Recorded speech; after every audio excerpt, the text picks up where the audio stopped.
మహాభారతంలో శకుని పాత్రకు ఎంతో ప్రాధాన్యత ఉంది. అయితే కౌరవులకు శకుని సహకరించడంలో ఆంతర్యం ఏమిటి?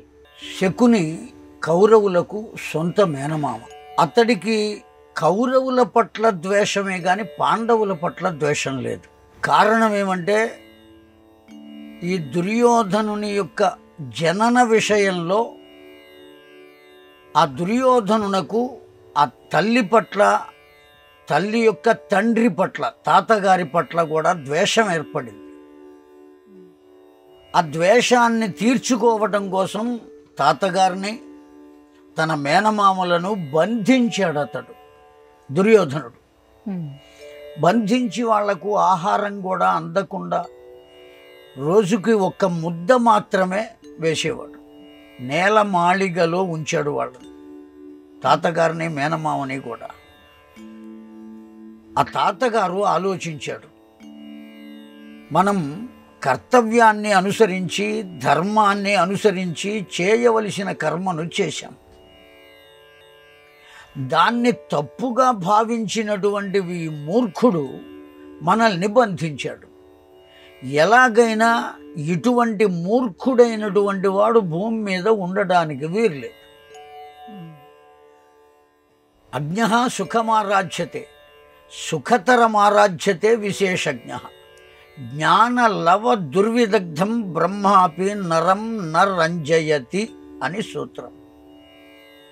ఏమీ తెలియనటువంటి వారికి ఏదైనా విషయాన్ని చెప్పి ఒప్పించవచ్చు, అన్నీ తెలిసిన వారికి కూడా చెప్పి ఒప్పించవచ్చు. తెలిసి తెలియక నాకే తెలుసు అనుకునేటువంటి వారికి మనం ఏమీ చెప్పి బాగు చేయలేము అని ఆ శ్లోకానికి భావం. ఈ దుర్యోధనుడు అటువంటి వాడు కనుక అటువంటి వాడు భూమి మీద ఉండరాదు. ఈ వంశమే నిర్మూలనం కావాలి అని ఆలోచించి వారెవ్వరూ ఆ పడవేసినటువంటి ఒక్క ముద్దను తినకుండా కొంతకాలం మన జీవితాన్ని గడిపాం కనుక ఇంకా ఎక్కువ కాలాన్ని గడపని వాడు చివరివాడు, ఈ ఒక్క ముద్ద వాడికి పెట్టి వాడిని బ్రతికిద్దాం అని ఒక ఒప్పందానికి వచ్చి ఆ దుర్యోధనుడు పెట్టిన ఒక్క ముద్దను ఎవరికి పెట్టారంటే శకునికి పెట్టారు. శకుని చివరివాడు వాళ్ళ పిల్లల్లో. అతడు ఒక్కడే బ్రతికాడు, వాళ్ళు ఆహారం లేక మరణించారు. అతడు తపస్సు చేత మాయాశక్తిని పొందాడు, అంతేగాని తండ్రి ఎముకలతో చేయించాడు అనేది అసత్యం. తపస్సు చేత దివ్యమైన శక్తిని పొందాడు.